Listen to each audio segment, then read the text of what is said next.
ন্যায় প্ৰতিষ্ঠাৰ হৈ মাত মাতি আহিছে, সদায় ন্যায় প্ৰতিষ্ঠাৰ স্বাৰ্থত সংগ্ৰাম আগবঢ়াই লৈ আহিছে।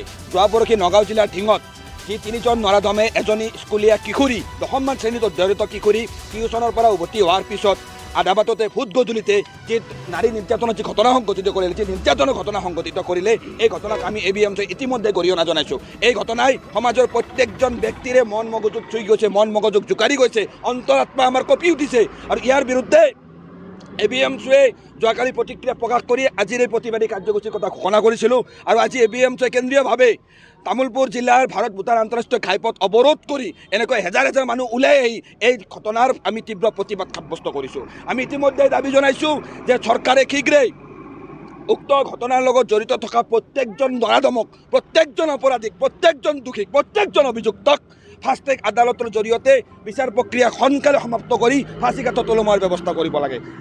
অসমৰ মাননীয় মুখ্যমন্ত্ৰী ডক্টৰ হিমন্ত বিশ্ব শৰ্মা ডাঙৰীয়াই কালি প্ৰতিক্ৰিয়া প্ৰকাশ কৰিছিল। তেখেতে কৈছিল যে উক্ত ঘটনাৰ লগত জড়িত থকা প্ৰত্যেকজন দোষীক আইনৰ আওতালৈ অনা হ'ব।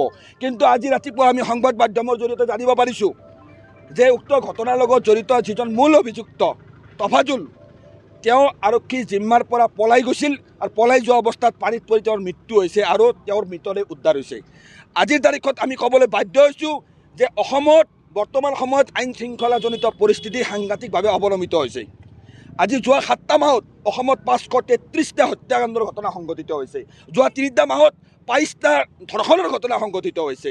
তেনেকুৱা সময়তে সংঘটিত হোৱা নগাঁও ঢিঙৰ যি এই নাৰী নিৰ্যাতনৰ ঘটনাৰ মূল অভিযুক্তজন কেনেকৈ আৰক্ষীৰ জিম্মাৰ পৰা পলাই যাব পাৰিলে?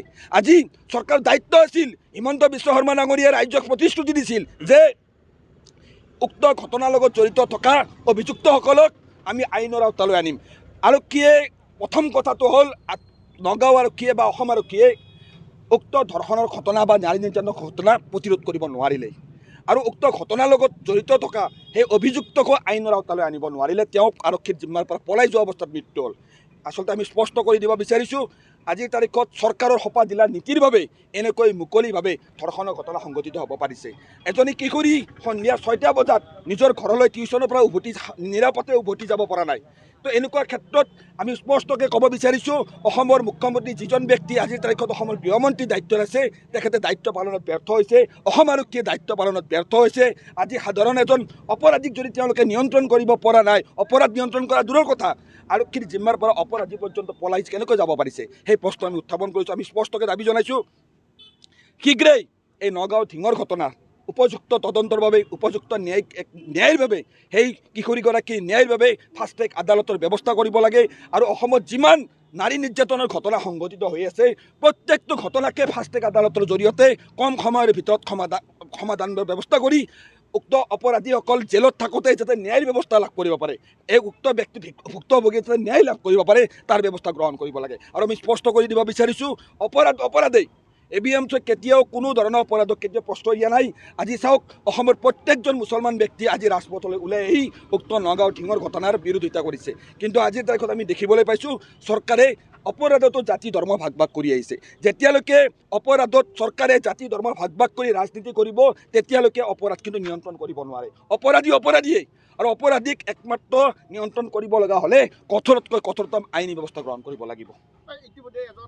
গম পাইছোঁ যে উক্ত ঘটনাৰ যিজন মূল অভিযুক্ত ইতিমধ্যে যোৱাকালি আৰক্ষী জিম্মাৰ পৰা পলাই গৈছিল আৰু পলাই যোৱা অৱস্থাত পানীত পৰি তেওঁৰ মৃত্যু হৈছে। এই কথাত নগাঁও আৰক্ষীয়ে সদৰি কৰিছে।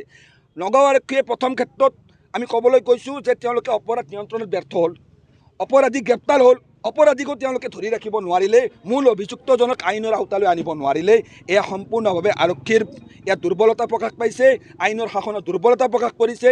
আমি স্পষ্টকৈ দাবী জনাইছোঁ, বাকী যি দুজন অভিযুক্ত আছে শীঘ্ৰেই গ্ৰেপ্তাৰ কৰি কঠোৰতকৈ কঠোৰতম আইনী শাস্তিৰ ব্যৱস্থা কৰিব লাগে, আৰু তাৰ বাবে আমাৰ এই BMC সংগ্ৰাম চলি যাব।